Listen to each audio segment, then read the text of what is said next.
11,000 miles from San Francisco, 8,000 miles from New York, there lies a primeval desert, a mass of drifting sand and sun-baked earth 1/3 the size of the United States. A place of ancient glories, long ago a center of thriving trade where came the merchants from India and China to barter their wares for the spices and the incense. Pearl, evil days came upon the land, and for centuries fell into eclipse and remained until very recent years remote, unknown, and isolated. Most of its people were the Bedouin camel herders and shepherds who roamed the arid, hostile wastes from one oasis to another in the wake of scattered rains which produced short-lived patches of vegetation. Monotony and poverty were the common lot. But in their abiding faith, they found solace. For religion is not worn like a cloak in the Arab land. It is a vital part of every good Muslim's life. Muhammad united the Arabs, purified their customs, bound them into one people, and filled them with a great faith. 5 times a day, even the humblest Arab stops his work, faces Mecca, and intones the sacred words of the Quran. La ilaha illallah wa Muhammad Rasulullah. There is no God but Allah, and Muhammad is his prophet.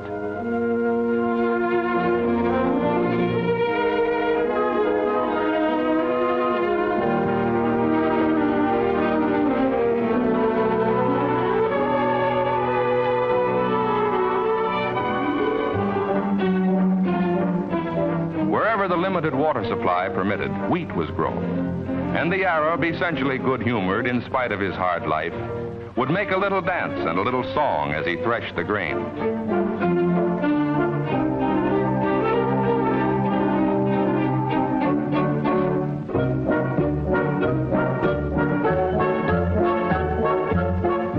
He winnowed out the wheat by letting the wind blow the chaff away. But crops, judged by modern standards, were pitifully small. And for townspeople and Bedouin alike, life was an endless struggle. None of them knew that this desert, barren of natural resources to the outward eye, had been blessed by nature beyond the wildest dreams of those who raided and struggled for life across its sandy, wind-swept wastes. And then, in this land of great tradition, there arose a powerful leader who unified his 5.5 million people and set out to achieve a renaissance. His Majesty Abdul Aziz ibn Saud, King of Saudi Arabia. He had faith that somewhere within these far-reaching sands was the key to a richer life for the Saudi Arabs who so long had known scarcity and want. Perhaps this country, so unproductive on the surface, might contain minerals below the surface, including oil. But vast sums would be needed for search and development, and there was no quick way to a realization of this hope. Then, in the early 1930s, an American oil company obtained a concession on Bahrain Island, 25 miles out on the Persian Gulf. The venture was successful, and occasionally there was speculation as to whether even greater opportunities might lie across the green waters of the Gulf in Saudi Arabia. And so, geologists talked about the possibilities, and they saw the low rise along the coast that could mean oil or could mean nothing at all. They debated and debated, and finally recommended that the risk be taken. But whether these unknown sands would justify the outlay of millions of dollars was still a decision that had to be made by the company directors in San Francisco, 11,000 miles away. They knew it would mean sinking into the desert the money of thousands of stockholders in a project that might well end in complete loss. Such decisions are not made lightly, and many an hour of study and debate had occupied many men before the company sent the late Lloyd Hamilton, one of the great figures of Middle Eastern oil, as emissary to Arabia. On May 29, 1933, after weeks of discussions, there was a meeting at Qasem Palace on the outskirts of Jeddah.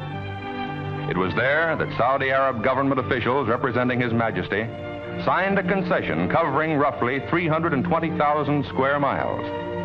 This was the starting point of a new American business venture abroad. But ahead, there was a long, long distance to travel, a huge investment, years of effort, and no end of patience and perseverance. Most important of all, the job would require men, hardy men, determined men who were willing to leave families and friends and journey halfway around the world on a quest that might end in failure. Men who could face hardship and monotony and still take it. Men like Paul Strong. Paul Strong had never heard of Saudi Arabia when he was asked back in 1938 if he would like to go there. That answer was easy for him. He would not like to go. For his money, give him the peace and quiet and comfort of the small American town where he'd lived since he finished college just a few years before. The company sought out other men. Sought them where men are always found when the chance of pioneering is offered, across the breadth and depth of America, on farms, in small towns, in great cities, and each man had his own problems to weigh, each his own decision to make, for they were being asked to make a life career of oil in Arabia. They weighed and decided, and gradually they began to arrive. Carpenters, machinists, riggers, technicians, drillers, executives too, eager to extend a welcoming hand clasp to the new arrivals. And who is that over there? Why, sure enough, Paul Strong. Paul had forgotten back in the States that he had that traditional American characteristic, a hunger for adventure and challenge. He and the others had come to learn of the Middle East, and they found the going was tough. Few outsiders had ever before been beyond the treaty port of Jeddah, and the Arabs were suspicious of these strange newcomers. Many of them were frankly hostile and were quite ready to show their feelings.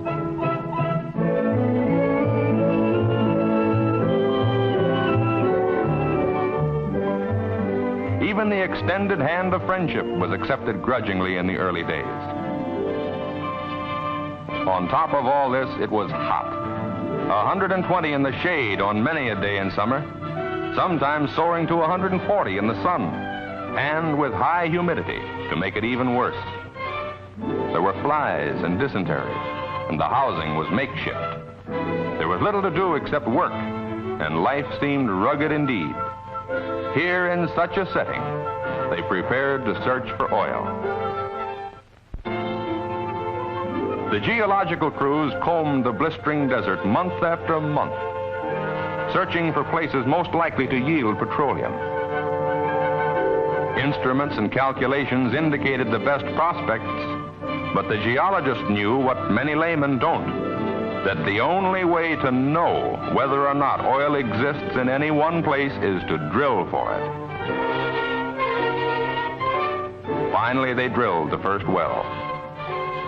They found oil, but not in commercial quantities. It was not encouraging. They drilled again, no luck. And again, still failure. These were dismal days, and here and there a voice would say, "We're licked. Let's admit it." But there were stubborn men in the field and in the San Francisco office who did not have enough sense to quit. The kind of senseless men who all through history have done such foolhardy things as believing that steam could run an engine, or that crops would grow on the deserts of California, or that a voice could carry over a wire.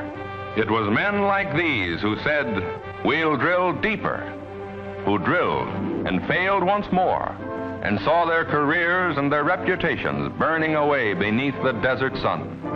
And then, at Dammam, it happened.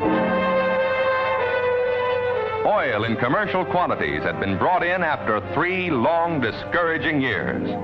This was the goal toward which they had striven. This was the victory that faith and sweat had bought.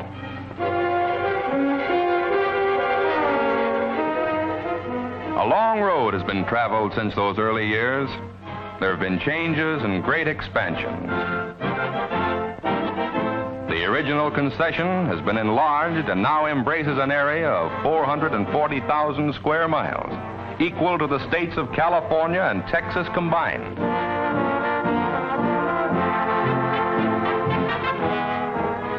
Since that first paying well established Dammam as a major oil field and Saudi Arabia as an oil country, other fields have been discovered.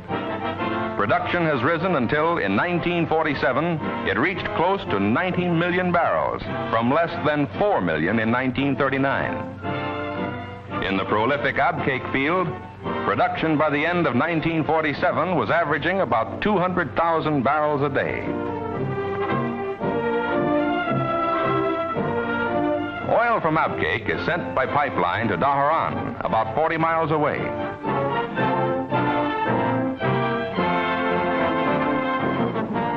From there, more than 100,000 barrels daily flow through one of the world's largest underwater pipelines to the Bahrain Petroleum Company's refinery on Bahrain Island. The rest is moved by pipeline for shipment abroad or for processing in the company's refinery on the mainland at Ras Tanura. This modern plant was planned to help meet the enormous wartime demands for military petroleum products. The project was approved by the Joint Chiefs of Staff in 1943. It was rushed to completion in 1945 at a cost of approximately $50 million, all of which was put up by the company. In this work, about 1,000 Americans and 5,000 Saudi Arabs were employed for 1.5 years. Its rated capacity was 50,000 barrels daily, but it has actually been turning out more than 115,000 barrels a day, 230% of its original rated capacity. Supplying this refinery required the drilling of additional wells and the building of pipelines to deliver crude oil from the fields. Other pipelines carry the finished products from the refinery to the terminal and loading wharf about 3 miles away. The company's marine terminal at Ras Tanura can handle 4 tankers at once, loading them at a rate of from 10 to 12,000 barrels an hour. The average tanker can be loaded and on her way again in about 12 hours. Much of the company's present refinery output is going to the United States Navy for use in the Far East.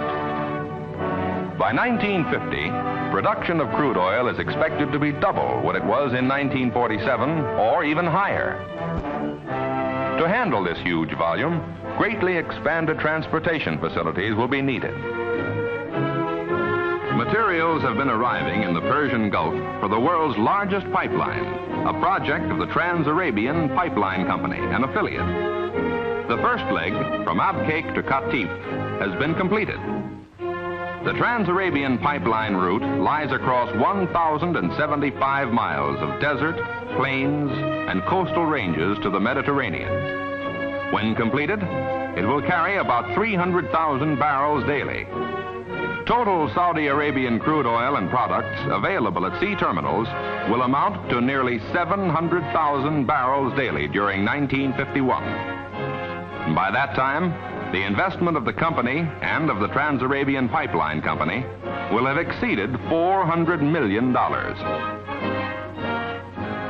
The expanding program requires an increase of permanent personnel to a total of more than 2,500 Americans and 15,000 Arabs.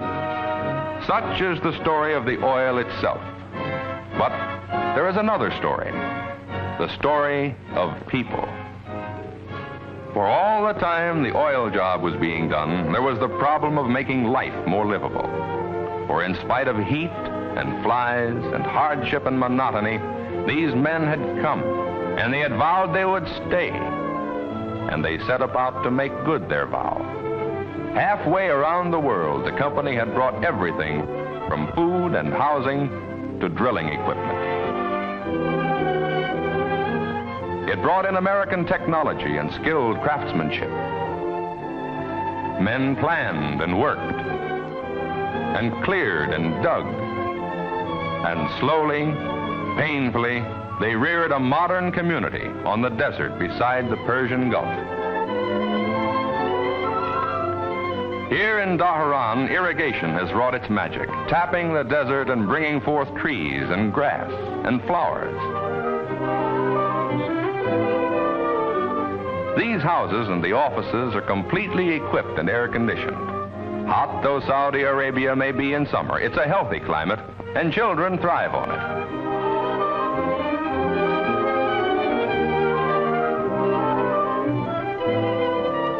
They go to school as they would in America. Just about as they would back in their own hometowns, Paul Strong and his friends visit in the cool comfort of their modern homes at Dhahran.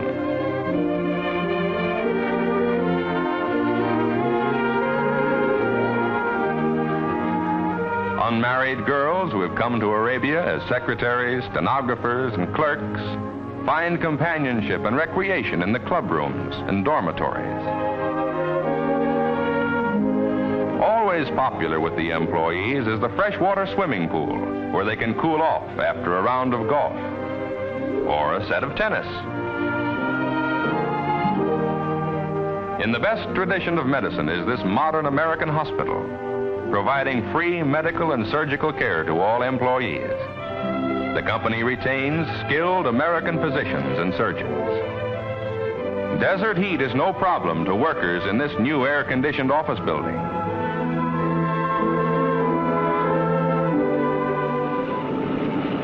There's an airport only about 40 hours by air from New York, by company plane or commercial airline.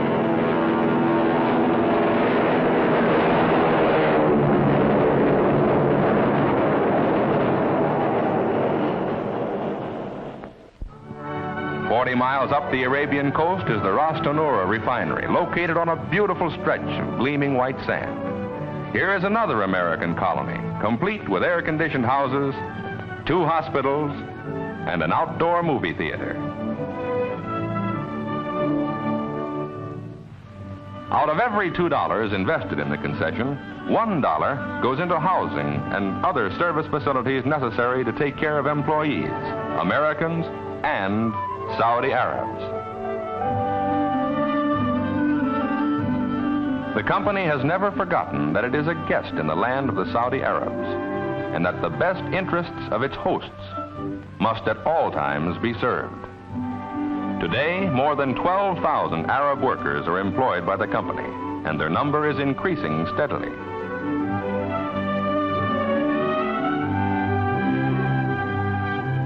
They worship in their mosques, such as this one at Dhahran, built by the government. Until quite recently, the Arabs had little or no opportunity for recreation and sports. Now they delight in learning new games. In the producing fields, Arab workers have become skilled craftsmen and work side by side with American drillers.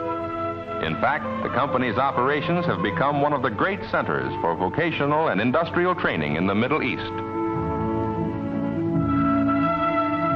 In the refinery, too, Saudi Arabs who a few years ago knew only the life of the desert now skillfully operate complicated oil refining equipment. American engineers have trained their Arab co-workers well, and the Arabs have been good pupils. Workers with aptitude are quickly trained to handle laboratory routine. Every shipment of product or crude is tested. It must meet rigid specifications. The quality is controlled as carefully as in refineries in the United States. More than 200 Arabs have been with the company 10 years or longer. The wages paid by the oil company provide new purchasing power for workers and their families, and a new prosperity for the region. They are paid in riyals, the currency of Saudi Arabia. These riyals are bought by the company from the Saudi Arab government, and this in turn makes available supplies of dollar exchange. In In cooperation with the Saudi Arab government, the company provides schools for employees. Arab youngsters have expressed great appreciation of the educational opportunities given them and their classmates. Water was the #1 problem when the Arabs had to depend on their age-old means of transportation, the camel. In contrast with this ancient caravan, a modern motor cavalcade moves out into the desert to drill water wells along the route of the new pipeline, using trails that formerly could not be traversed in summer. Much of the desert is impassable to ordinary tires, so this special type of oversized, heat-resistant tire was developed. It defies the soft and treacherous sands. These mammoth trucks, veritable locomotives of the desert, were built especially for oil field transportation in Saudi Arabia. They will handle hitherto unheard of loads.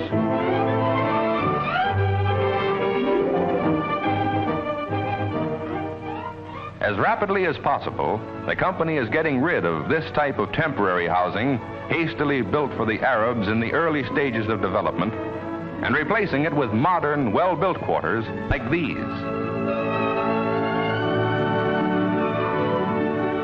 Among the more important undertakings for the benefit of the Saudi Arabs, wholly unconnected with oil operations, is the full-scale agricultural experiment project that is underway at Al-Kharj. This irrigation canal, which the oil company helped the Saudi Arab government to build, is bringing water to an area of nearly 3,000 acres now under intensive cultivation. Arab farmers, assisted by American agriculture experts, have been taught to use modern scientific irrigation methods. They're raising alfalfa, melons, dates, tomatoes, onions, and many other farm products. American technical skill and Arab industry combine to produce worthwhile crops. New agricultural centers are planned by the Saudi Arab government so that the benefits of modern methods may be spread to other localities. The king sees the oil development as the greatest single means to modernize his country and improve the living standards of his people. The Navy has said that Saudi Arabian oil is one of its most important strategic sources of supply.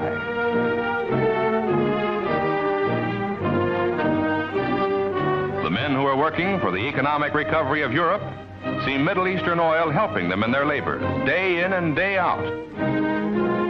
Because, on the one hand, it is keyed perfectly to the goal of self-support for the nations of the world.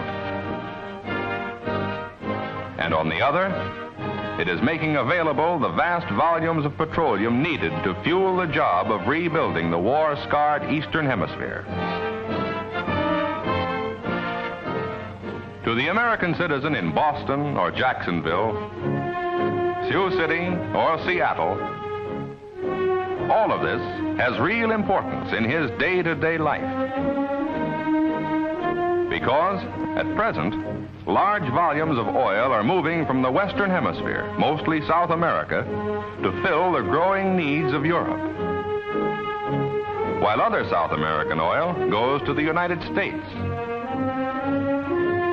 Shipments to Europe from the Middle East have increased since the war ended, but are still only a small part of what can come from there.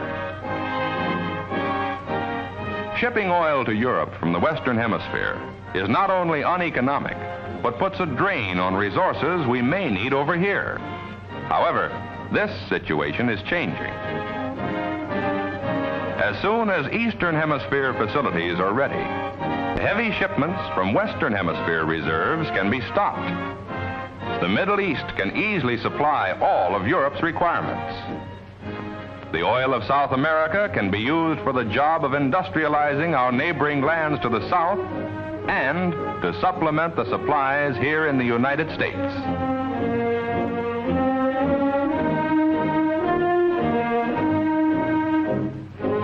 Now that the risks have been taken, now that the pioneering has been done, the way is open for other American companies to come into the Middle East and join in developing its great resources for the benefit of its people and of the world. A guiding principle in Aramco's venture has been the belief that foreign capital cannot justify its presence in any land unless it operates in the interest of that land. Fully vindicating that principle has been the mutual trust and goodwill that have grown up between the American oilmen and the Saudi Arab government. Thus, American venture capital is developing new standards of life in an ancient realm, where a people with a glorious past are now building a glowing future with their partners from the other side of the world. East and West are united in pioneering a new frontier of progress, serving the interest of the Saudi Arabs, serving the interest of the United States, and demonstrating the vitality of the American system of free enterprise. A system which, from this new frontier, is pumping into the trade of the world oil, one of the materials that is making a truly great contribution to our modern civilization.